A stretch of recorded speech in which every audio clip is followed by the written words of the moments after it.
Merhabalar, mutfağıma hoş geldiniz. Bugün mutfağımda hem çok pratik hem de her evde bulunan malzemeler ile çok lezzetli bir meze yapacağız. Masamda hazırladığım malzemeler: 2 adet domatesim var, 1 adet kuru soğanım var. Benim kullandığım yeşil biberler biraz küçük olduğu için 3'er adet hem kırmızı hem de yeşil biber kullanacağım. Bir de 3 diş sarımsağımız var.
Sebzelerimizi doğradım. Fırına uygun bir küçük borcama aldım. Şimdi üzerlerine baharat ekleyeceğim. Şöyle bir toz biberim var. Dolu dolu bir çay kaşığı.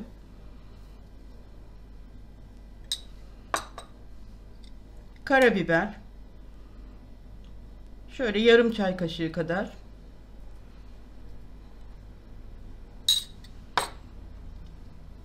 Tuz ilave ediyorum. 1 çay kaşığı ilave ettim. Kurutulmuş kekiğim var.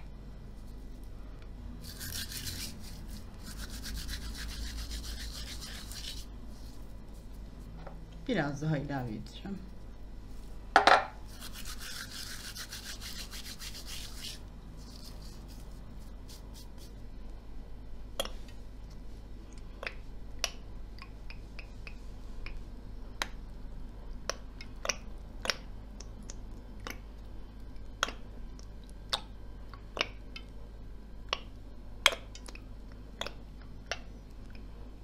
Zeytinyağı da gezdirdim üzerine. Şimdi şöyle hafif bir karıştıralım. Bütün malzemeler iç içe geçsin.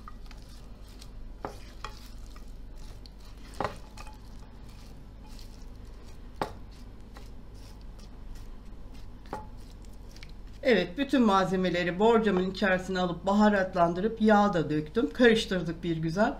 Şimdi 185 derecede ısınmış fırınıma göndereceğim.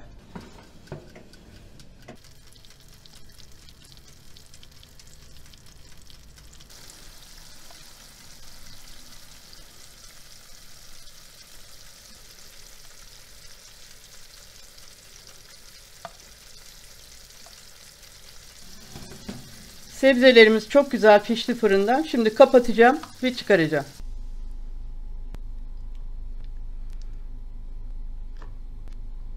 Beş yemek kaşığı dolu dolu süzme yoğurt koydum kabıma. Şöyle 2 diş sarımsak rendeleyeceğim.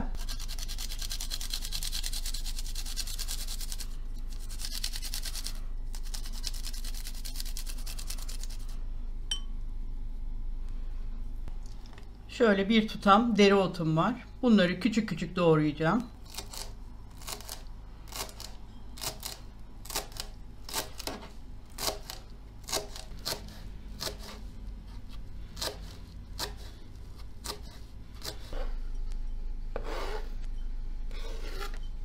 Yine bir miktar maydanozum var. Bunu da küçük küçük doğruyorum.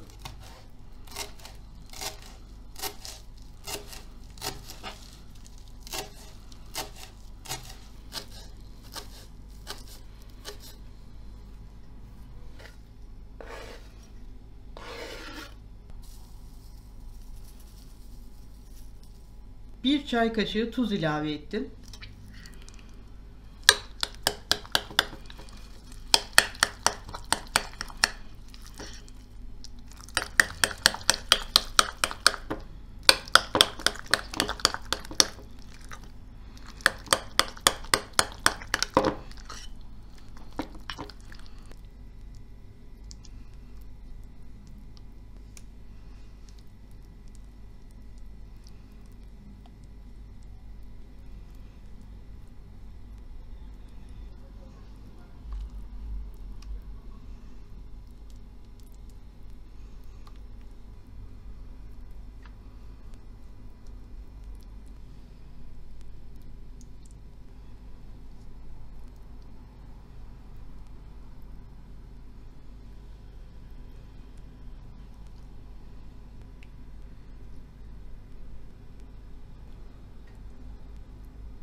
Evet, mezemizin yapımını bitirdik. Çok güzel bir meze oldu. Oldukça lezzetli ve sofralarımızı da süsleyebilecek bir görüntüsü var. Dediğim gibi evde bulunan malzemelerle hazırladık. Hem masrafsız, hem pratik, hem lezzetli. Ve bugünkü tarifimin de sonuna gelmiş olduk. Bir dahaki tarifimde buluşmak üzere diyorum. Hoşça kalın.